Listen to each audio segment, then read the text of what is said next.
space. Suppose you can take A and B are disjoint sets in a metric space. Disjoint sets in a metric space X. Suppose A is compact. Suppose B is closed. So first one is distance between A to B is always positive. You know, distance between two sets is always positive. Right? This is the first one. Distance between two sets is always positive. Right? Why? Because using the compactness and closedness. So actually A and B are closed disjoint sets. This is my metric space. A and B are two disjoint closed sets. Right? So by using a continuous function, distance function, suppose you can take this f of x is equals to distance between x comma b. Already I told you distance function is uniformly continuous. Right? Distance function is uniform continuous. What you are given is that A is compact, B is closed. Right? You take any point, right? What is f of A? F of A is nothing but distance between A comma B. Right? A is in A should not belongs to B. Yes or no? Because A and B are A is in A, right? Therefore, A and B are disjoint. Therefore, A should not be in B. Once A should not be in B, automatically, B is closed in X. Therefore, distance is positive, right? Because B is closed. Because B is closed. A does not belongs to B means B is closed means distance is positive. Already I told you distance is 0 if and only if we have seen beginning of the classes that point should be in a closure. Here B is closed means what?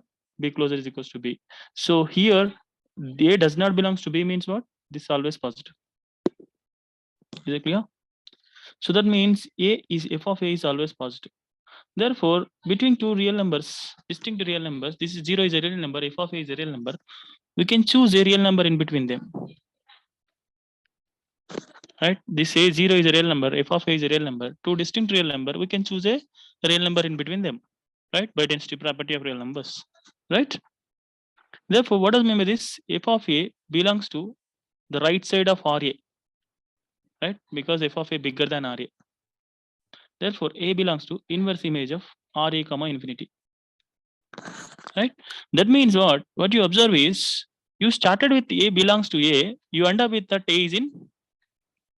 You started with A in A, therefore A is in inverse image of R comma infinity. Right? Right? Therefore, A is always subset of, what is this? This tells you that this is an open cover, yes or no? What is an open cover? This is an open cover. Why? Because R comma F is what? Actually, F is a function from R to X to R. It's a continuous function. In fact, uniform continuous. So R comma infinity is an open set in R. R comma infinity is an open set in R. Therefore, as you know that under continuous function, inverse image of open set is an open set. Therefore, this inverse image is open in X. Right? So therefore, you started with A in A, that A should be in some open set. That means this R comma infinity, in fact RA comma infinity, you choose RA.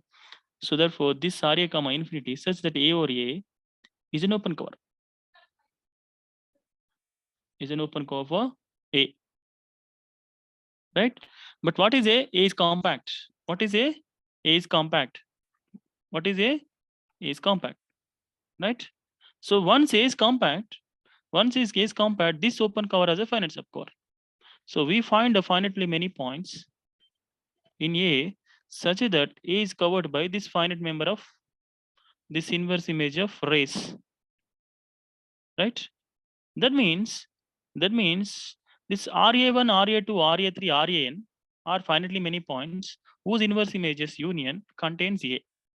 So RA1, RA2, RA3 are the real numbers. When you take RA1, you get RA1. When you take A2, you are getting RA2. When you take AN, you get RAN. Therefore, these are real numbers. Therefore, we can plot, we can ascend, we can order in the real line. We can order them by transcript property, right? So therefore, without loss of generality, I can assume that so they are in some order. They are in some order. So what I do is that pick a minimum of this. Pick a minimum of this. We know it is a finite set. Finite set is already, I told you, finite set is always compact. Therefore, it attains bounds. Right? We can call it as this is nothing but RA K. Right? So what you observe, whenever this suffix is minimum, whenever RA is minimum, you are going to get a big interval. Whenever RA2 is whenever RA2 is bigger than RA1, so this is smaller than this interval. This interval is smaller than this interval. Therefore, whenever RA1 is minimum, this interval is a subset of this interval. So therefore, each of the RA1, each of the RA1, that means what? RAI infinity, this is always subset of RAK infinity. This is true for every I. So inverse image of this is always subset of inverse image of this. That means what? This is always subset of inverse image of RAK comma infinity.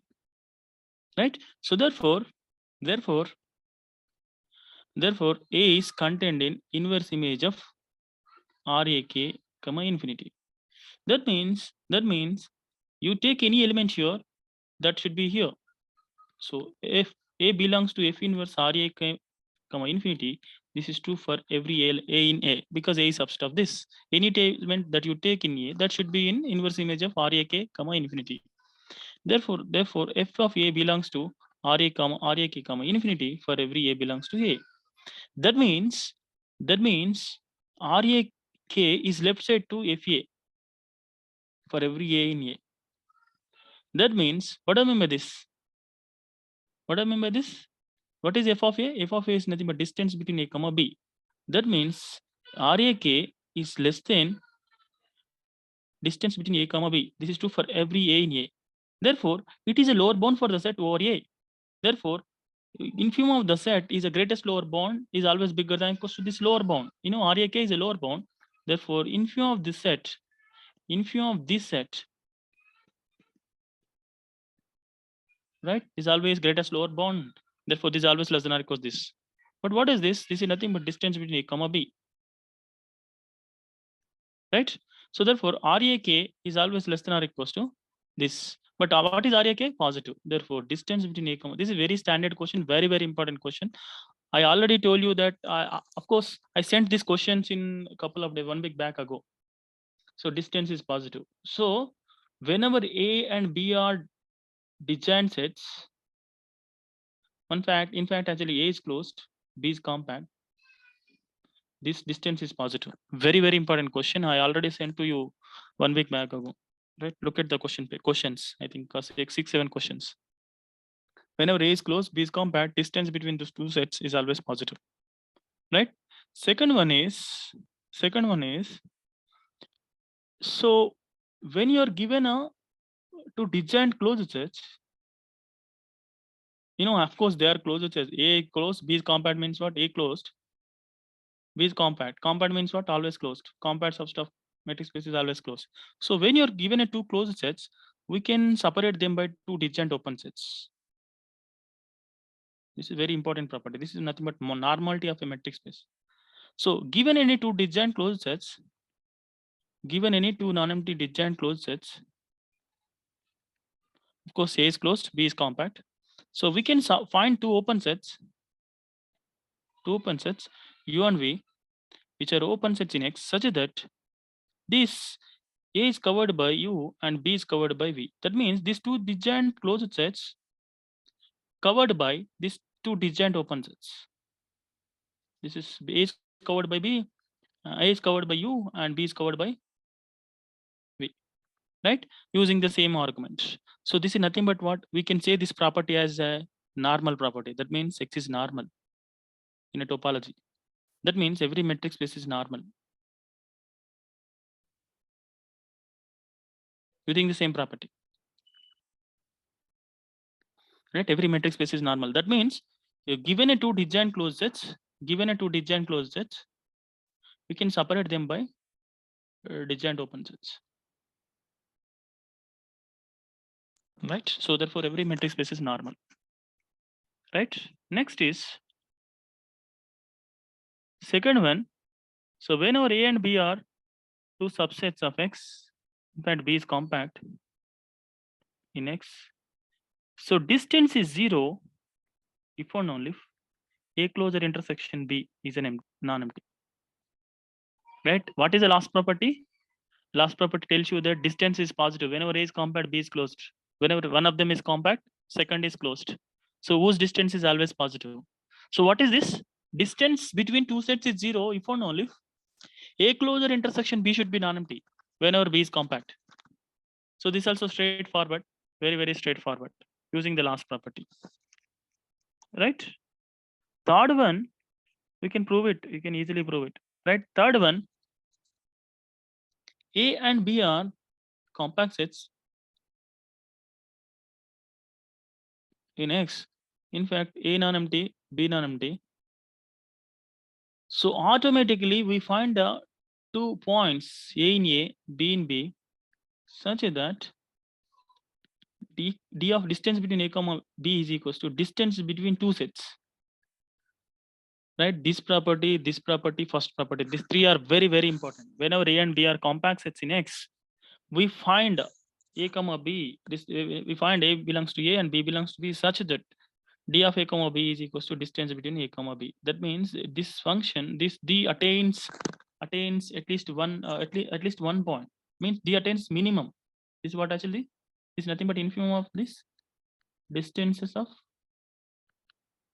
between 2 points. So that means this d attains minimum because we find at least 1 point coming from A, at least 1 point coming from B, such that d of A comma B is equals to d of A comma B. So when it is possible? Whenever A and B are compact sets. Whenever A and B are compact sets, using the same distance function, using the same proof which I given for the first one. Right? So these three are very, very important, Amma. Very, very, very important. Right? So distance between two sets is 0 if and only if A closure intersection B is non-empty, B is non-empty set, B is compact set, and A and B are compact sets. If and only A is compact set, then there exists 2 points, A coming from A, B coming from B, in such a way that d of A comma distance between A comma B is equals to distance between A comma B. Right? Same proof. What I did for first one, the same proof. Right? Next is epsilon net. What is epsilon net? A finite set. It's nothing but a finite set. Finite set is said to be epsilon net. Is said to be epsilon net for a metric space or a subset. If and only if this X is covered by union of finite member of open balls centered at A. What is my finite set? A1, A2, A3, AN. So A1, A2, A3, AN is said to be finite set for a metric space, epsilon net for a metric space, if and only if this X is covered by finite number of open balls. X is covered by finite number of open balls. Example, suppose you start with X is equals to R, take X is equals to usual metric, right? Suppose, right, what is mean by epsilon net? Finite set. Finite set is said to be epsilon net if and only if it covered by finite number of open balls, right? Centered at different points, A1, A2, A3, AN. Suppose you can take E is equals to closed A, B, right? So does it have an epsilon net? Does it have an epsilon net? Anybody? Does E have an epsilon net? The answer yes. Why? Because you start with an epsilon, fix epsilon, right? I already told you yesterday, when you give me a radius is fixed, so this forms an open cover. Yesterday I told you. So there are two ways to find an open cover. One is your radius is fixed. Second is your point is fixed. So your epsilon is fixed, therefore it is an open cover. It's an open cover for closed AB, right? So it is compact, right? So it is covered. This is an open cover. It's an open cover. So therefore, it is compact. Every open cover has a finite subcover. Therefore, this open cover has a finite subcover. That means there exists x1, x2, xn in closed AB such that this is covered by this union of finite number of open balls. Is it clear? Therefore, this E means as a epsilon net. Why? Because this is a compact set. That's what HL beauty, right? Every compact set has an epsilon net, right? So therefore, this is an epsilon net. This set has an epsilon net, right? Suppose you can take R with X is equals to R with respect to discrete.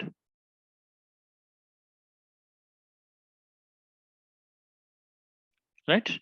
Suppose you can take this example. Suppose you can take E is equals to, for example, same thing. Suppose you start with close 0, 1. Does it have an epsilon net? Anybody? Does it have, for example, you can take epsilon is equals to 1 by 2. Does E have an epsilon net? Epsilon equals to 1 by 2. The answer? No, because suppose it has an epsilon net, there exists E1, E2, En in E such that E is covered by this finite number of open balls. Open balls centered at A1, A2, A3. Radius is epsilon. Epsilon is nothing but 1 by 2. Right? So therefore, this E is covered by, my radius is 1 by 2. Whenever the radius is 1 by 2 in a discrete metric space, the neighborhood itself is a singleton. So what you're getting is in the right side is a finite set. So what is your left side set? Is an infinite set. So it's absolutely conduction. Infinite set never be subset of a finite set. So conduction. Therefore, this E set doesn't have an epsilon net. Doesn't have an epsilon net. For epsilon equals to 1 by 2. Is it clear? Is it clear? Hello? Yes. Epsilon net means it's a finite set which is covered by union of finite number of open balls or open neighborhoods centered at different points. Right? Look at the properties. First of all, first property, right? So before going to properties, let us discuss the total boundedness. Second definition, totally bounded. Totally bounded means it is a see, these are the properties for only metric space. Need not be, see, they are not property for topological space. These are all epsilon nets, something else. They are the properties of metric spaces. They are not properties of right topological space, because this is nothing but neighborhood. Epsilon is distance, right? Open set center at AA means what? Distance. This depends upon the distance. Distance is nothing but a metric property, right? So what is meant by totally bounded? A metric space X is said to be totally bounded.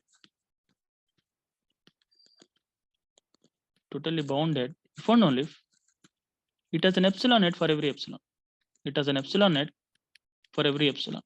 This is the definition, right? It has an epsilon net for every epsilon, right? Example, suppose you start with this R with respect to discrete, right? Is it totally bounded? Is it totally bounded? No, because for epsilon equals to 1 by 2, it has no epsilon net, right? Because R is covered by finite number of, suppose it has an epsilon net, R is covered by finite number of open balls. This right side is a finite set, same strategy. Left side is infinite set. So conduction. Therefore, this has no epsilon net for some epsilon net. So what is my definition? In order to say that it's a totally bounded, you need to show that it has an epsilon net for each epsilon. So it fails to satisfy the epsilon net property. So it means for some suitable epsilon equals to 1 by 2, in fact less than 1, it doesn't have a epsilon net. Therefore, it is not totally bounded.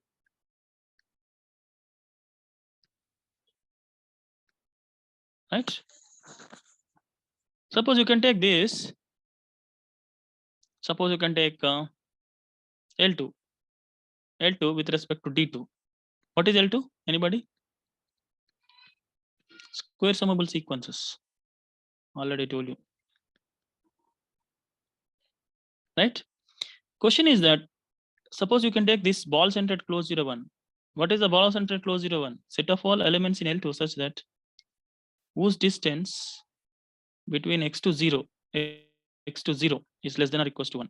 It's a closed ball, yes or no? It's a closed ball centered 0, radius 1. Question is that does it have an epsilon net? Anybody? Does it have an epsilon net? For example, you can take see, look at this behavior of the ball centered 0, 1. Look at the elements of ball centered 0, 1. Suppose you take En. What is my En definition? It is a sequence. At all places are 0. At nth place it is 1. Remaining places are 0. It's a sequence. At nth place it is 1. Remaining places are 0. So clearly, distance between En comma 0 is nothing but what? This minus this whole square, this minus this whole square, this minus 0 whole square. So 1 minus 0 whole square, you're going to get 1. That means distance this is less than or equals to 1. That means E belongs to the ball center at close 0, 1. This is true for every n, right? So that means each En is in ball center at close 0, 1. Therefore, En is a sequence which is in here, right? And you observe that distance between any two distinct sequences for n not equals to m. What is En? En is nothing but 0, 0, 0, 0, 1, 0, 0, 0, 0 going on. So n and m are not equal. Therefore, 0, 0, 0, 1, 0, 0, 0, 0, 0 going on. So what is the distance? This minus this whole square, this minus this whole square, 0 minus 1 whole square, 1, 1 minus 0 whole square, 1. So under root of 1 square plus 1 square, that is nothing but root 2 for all n not equals to m. Right?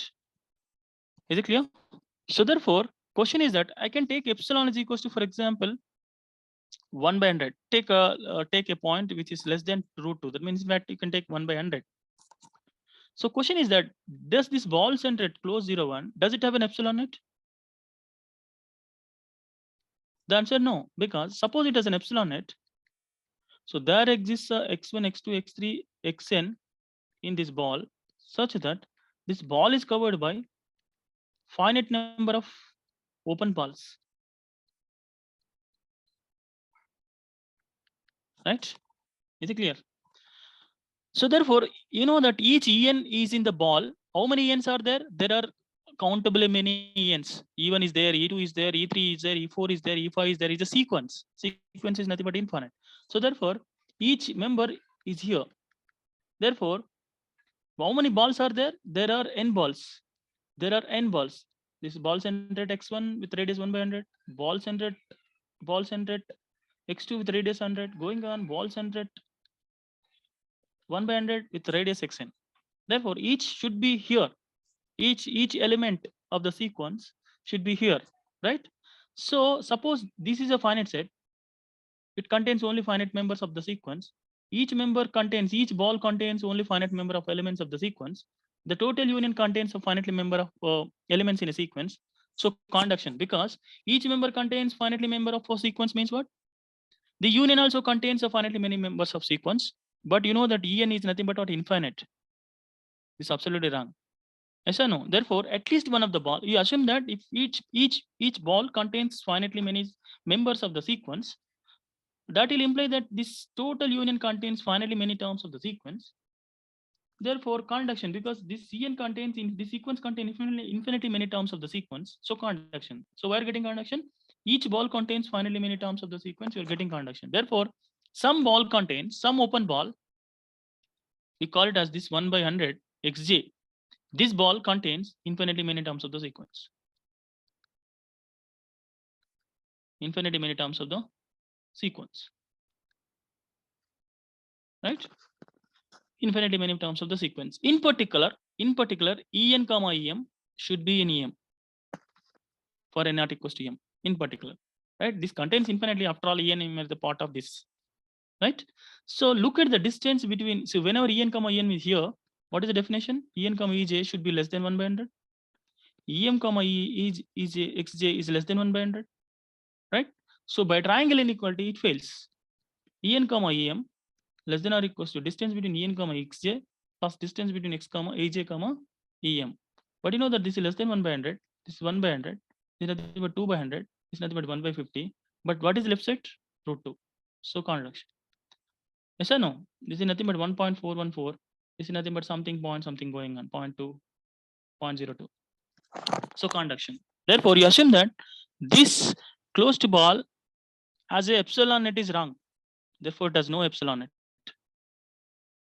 Right? So therefore, this ball center close 0, 1. This is a very important argument. So any exam you take, definitely this question appear.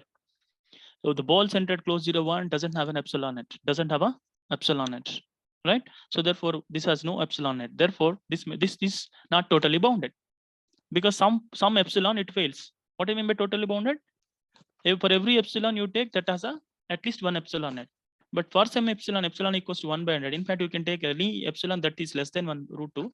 So it fails to satisfy the epsilon net property. Therefore, it is not totally bounded. Right? right? So some of the properties, these are the important properties. Every subset of totally bounded is totally bounded. It's also straightforward. It's totally bounded. Right? Second property is closure of the totally bounded is totally bounded.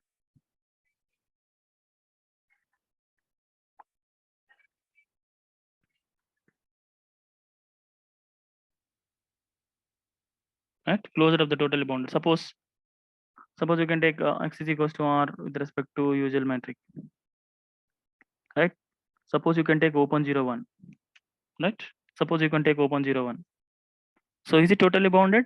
100% totally bounded. Why? Because it is, we have seen that closed 0, 1 is a totally bounded. We have seen total closed interval always totally bounded. We have seen because it's compact.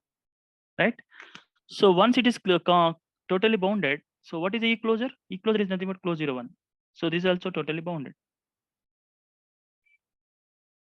The closure of the set is always totally bounded. That's what my point. Closure of the totally bounded is always totally bounded. In fact, by using this property, by using every subset of totally bounded is totally bounded. So using this property, suppose you can take U equals to open 0, 1. This is always subset of closed interval 0 to 1. It is totally bounded because it is compact. Right? So therefore, the subset of totally bounded is totally bounded. Therefore, this is totally bounded.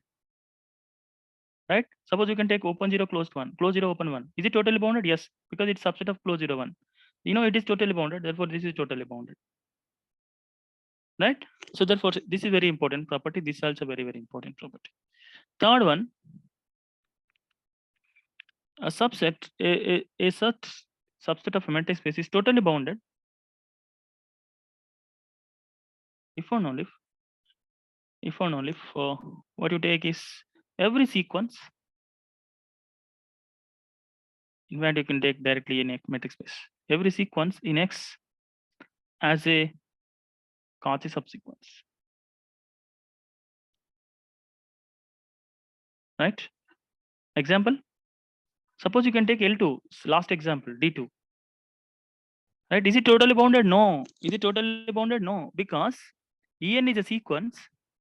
En is a sequence in L2 whose distance between En comma Em is root 2 for n not equals to m. I can choose epsilon is very small than root 2. Right? Suppose I can take epsilon is 0.01. So is it less than 0.1? No. So therefore it fails to satisfy the Cauchy subsequence. Suppose En is a sequence in this. En is a sequence in L2, but it doesn't have a Cauchy subsequence because it maintains the fixed distance. Distance between En comma En is root 2. Suppose my epsilon is 0.1, therefore it fails to satisfy the Cauchy subsequence property. What is the property? Every sequence that you take in X that has a Cauchy subsequence. But the thing is that En is a sequence in L2, but it doesn't have a Cauchy subsequence because distance between En comma Em is fixed distance root 2. If you choose epsilon is very less than root 2, it doesn't satisfy the Cauchy subsequence property. In fact, Cauchy sequence. So therefore, it is not totally bounded.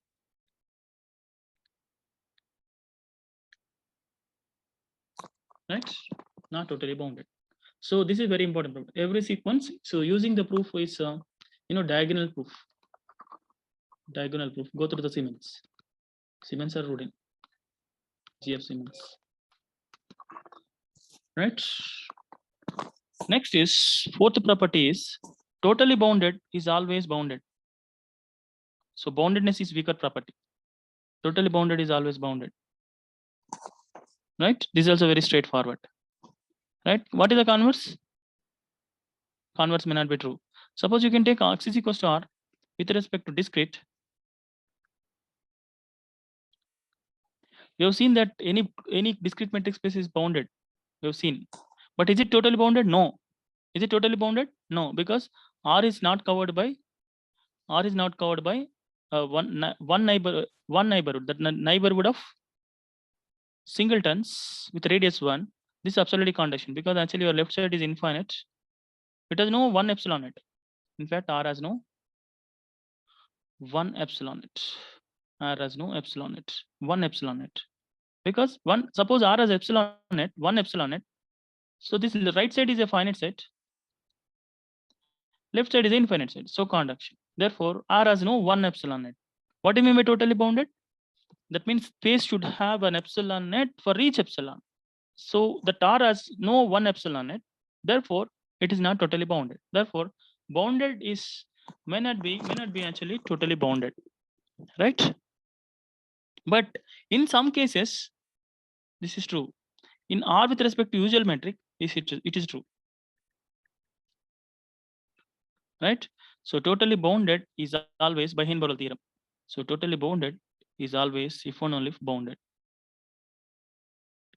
right? By using Heinz-Borel theorem. Once, see, this way is already we have done. Suppose you can take a bounded set. So bounded set means what? You start with any bounded set. It is bounded. Bounded means what? It should be contained in some closed and bounded interval. You know, it is compact, right? So compact always totally bounded. We have seen. So subset of totally bounded is totally bounded. Therefore, A is totally bounded, right? Therefore, in a usual metric space, by using Heinz-Borel theorem, therefore totally bounded if and only if bounded. In general, this result may not be true, but this is true in case of R with respect to usual metric, right? Next property is totally bounded and compact. So compact always, we have seen that compact is always totally bounded. Compact is always totally bounded. So there are very simple proofs. We can go through the Rodin or GFC Siemens, but converse may not be true. Why? Because you know that actually this open 0, 1 is totally bounded. We have seen. Why? Because it is subset of compact. We have seen compact is totally bounded. Compact is totally bounded. You know, this is compact. Therefore, it is totally bounded. So subset of totally bounded is totally bounded by last statement. Therefore, this is a subset of this one. Therefore, it is totally bounded. But it is not compact. Yes or no? But it's not compact. Why? It is not closed. Why? It is not closed. Therefore, compact is always totally bounded, but totally bounded need not be compact. And compact is always complete. Why? This is also straightforward by go through the Siemens or Rodin. But converse may not be true, right? Why? Because you know, L2 we have seen. L2 with respect to D2, this is complete. We have seen, right? This is a complete metric. This is a complete metric. So we want to show that it's not compact, right? Is it compact? Anybody? Is it compact? L2 with respect to D2. Is it compact? Is this compact? The answer? No, right? Suppose it is compact. Suppose it is compact. We have seen that any closed subset of compact is compact. You know, any ball centered closed 0, 1 is always closed subset of L2. Yes or no? Because it's a closed ball. Closed ball is always closed subset. Open ball is always open subset. So this is a closed in L2. You are assuming that L2 is compact. Therefore, closed subset of compact is compact. You are assuming that L2 is compact. Therefore, this is compact.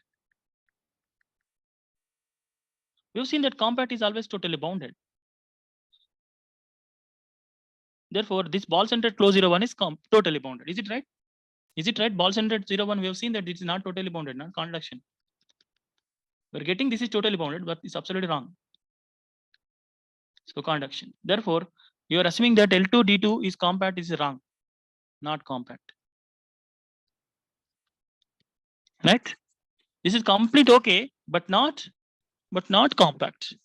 So when to say the converse is true? Suppose you can take the additional condition. Compact if and only if complete and totally bounded. Complete and totally bounded. Right? Compact if and only if complete and total bounded. This is very strong theorem. Go through the Rodin experiments. So compact if and only if complete and totally bounded. Yes or no? Suppose you can take R with respect to usual. Is it compact? Is it compact? Is it complete first of all? Yes, it is complete. We have seen R with respect to usual metric is complete. Is it totally bounded? Is it totally bounded? No. Why? Suppose it is totally bounded. Suppose it is totally bounded, right? Suppose it is totally bounded, it should be bounded, we have seen. But is it bounded? No, conduction. Therefore, it is not totally bounded. Not totally bounded.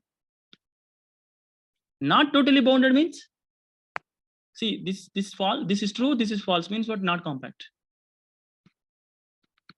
So R with respect to visual metric is not compact. Second example. R with respect to discrete.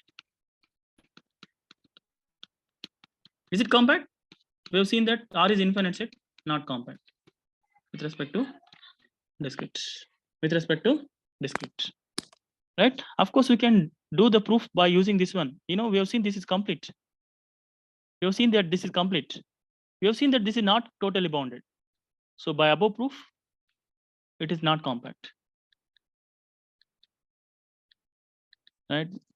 Right? So this is, there are two versions. You know, R is infinite, therefore it's not compact. Or else it is not totally bounded means not compact. Right? Suppose you can take this R with respect to d of x comma y by mod of x minus y by 1 plus mod of x minus 1. Is it compact? Anybody? Is it compact? No. Is it compact? No. Because what? R with respect to usual metric is not compact.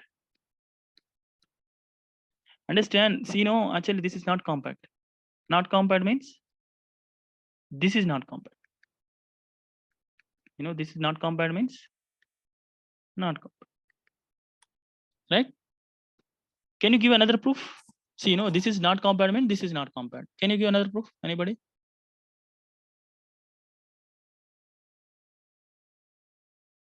Yes. See, suppose it is compact. You assume that it is compact. Suppose R with respect to D with this is compact. This is compact. Suppose it is compact. You assume that this is compact. Means by equivalent matrix definition, this is compact. But is it compact? No. In fact, it's not bounded. Conjunction. Therefore, this is not compact. Right? So this is a very powerful tool. That's what I'm saying, right? Suppose you can take this C01 with respect to D infinity. Is it compact? Is it compact?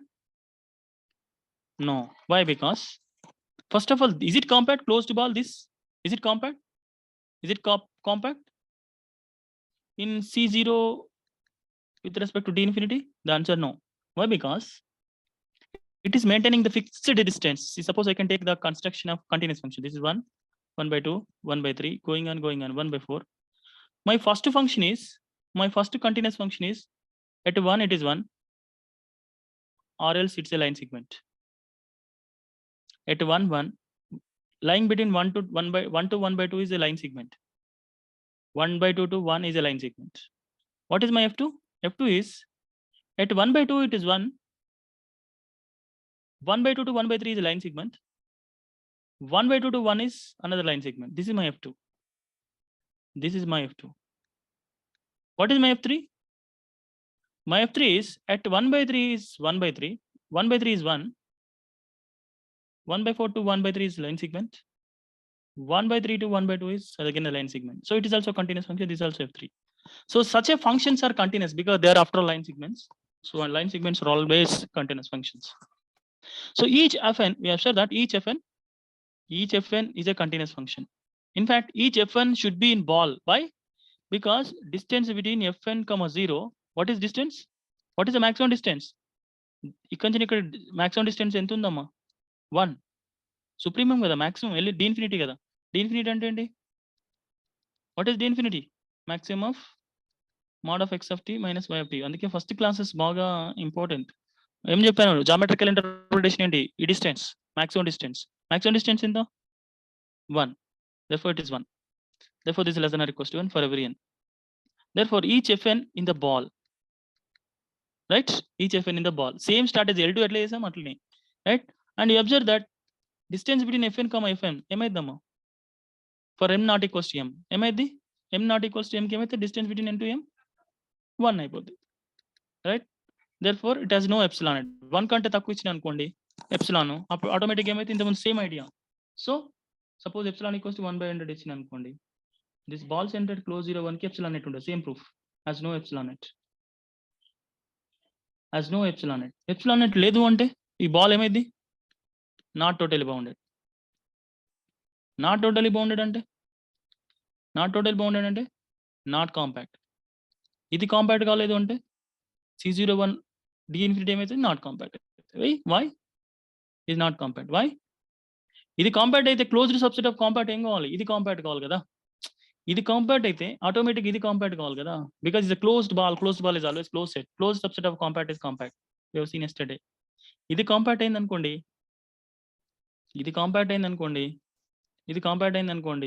After all B01 is a what? Closed set. So closed subset of compact is compact కాబట్టి, so this is compact అయితే. But is it compact? Not compact. Why? Because it's not totally bounded. So conduction, right?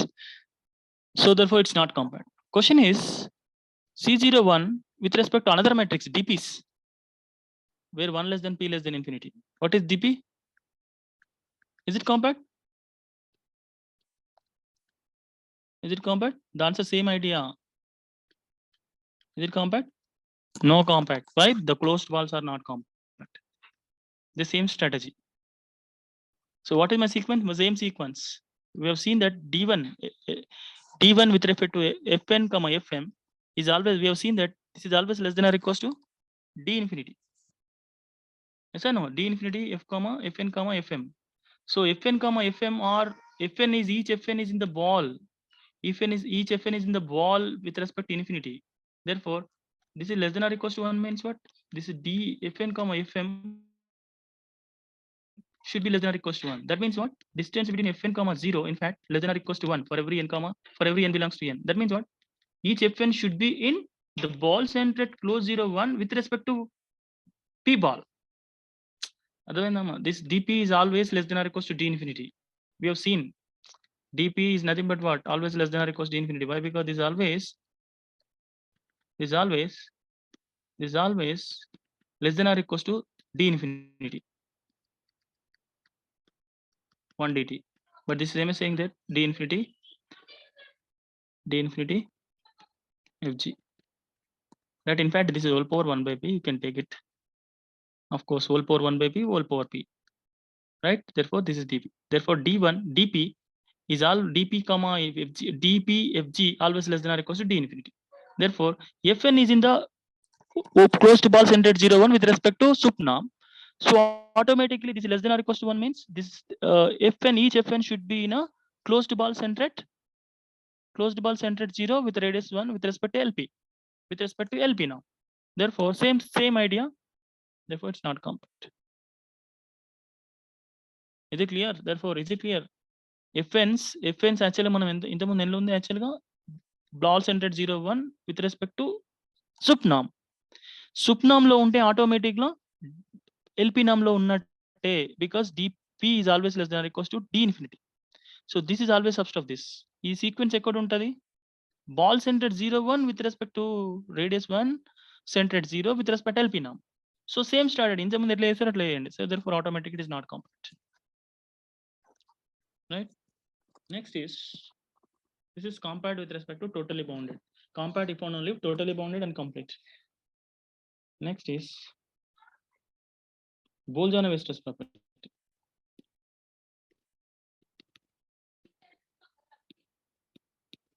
I'm going to discuss about Bolzano-Weierstrass property. Second is sequentially compact.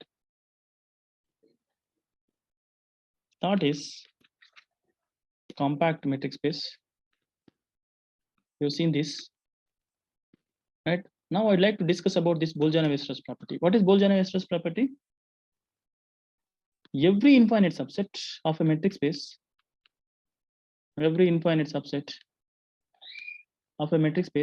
has a limit point. If this satisfies, one can say that the metric space satisfies Bolzano-Weierstrass property. Every infinite subset of X has a limit point. Right? That is what actually Bolzano-Weierstrass property. What is sequentially compact? Means every sequence in X has a convergence subsequence. Convergence subsequence. Right? You know what is meant by compact? Every open cover has a finite sub. We have seen. Every open cover has a finite subcover. Right? So I would like to discuss about the first properties. See, these are all three are equivalent. In fact, this first equals to 2, 2 equals to 3. All are same. That is a fourth property. All are same, Amma. Bolzano-Weierstrass property, sequentially compact metric space are all are same. All are same. Right? Let us discuss some problems.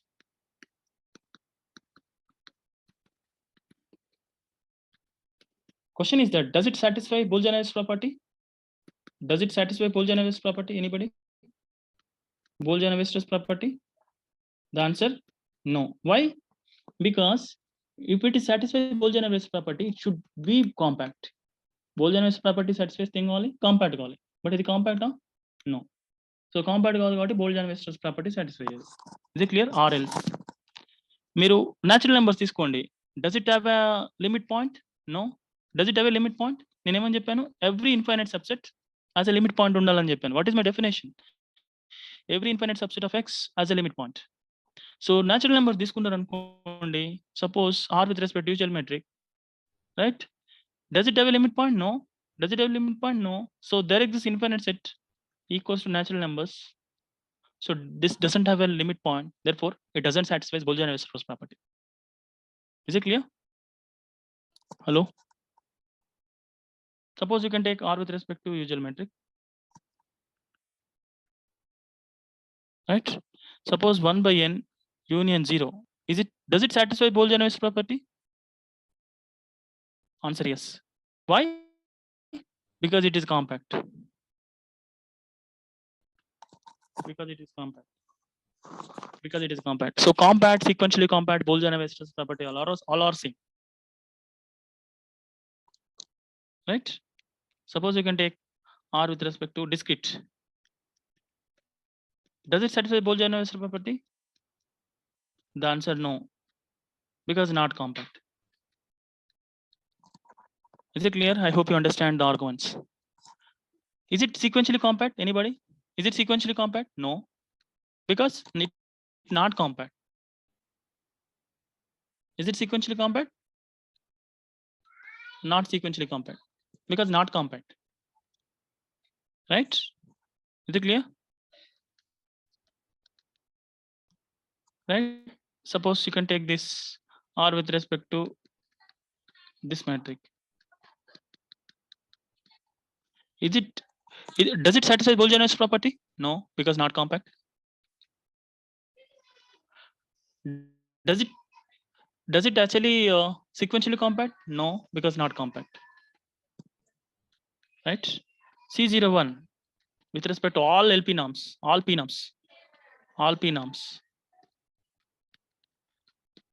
Does it satisfy Bolzano-Weierstrass property? No, because not compact. Right? Is it actually sequentially compact? No. Is it sequentially compact? No, because not compact. Is it clear? Hello? Hello, are you there? Yes, sir. Yes. Right? These are the observations. Relation between Bolzano-Weierstrass. These are very powerful tool. Metric spaces లో ఈ మూడు equal ఒకటి దాంతో ఇంకోటి చెప్పొచ్చు. Right? And ఇంకోటి important tool ఏంటంటే ఇది compact if and only if complete and totally bounded. Complete and totally bounded. కదా? ఇది చాలా ఇంపార్టెంట్. కదా? Next is continuous versus compact. Right? First one, you take any continuous image of compact is compact. This is first one. Continuous image of compact is compact. What does it mean by this? Suppose you can take X is a metric space, Y is a metric space. You know, this is E is a compact. Suppose E is compact. Suppose F is a continuous function. Does it mean that F of E, is it compact? The answer yes. Under continuous map, continuous image of compact is compact. Right? Suppose you can have like this.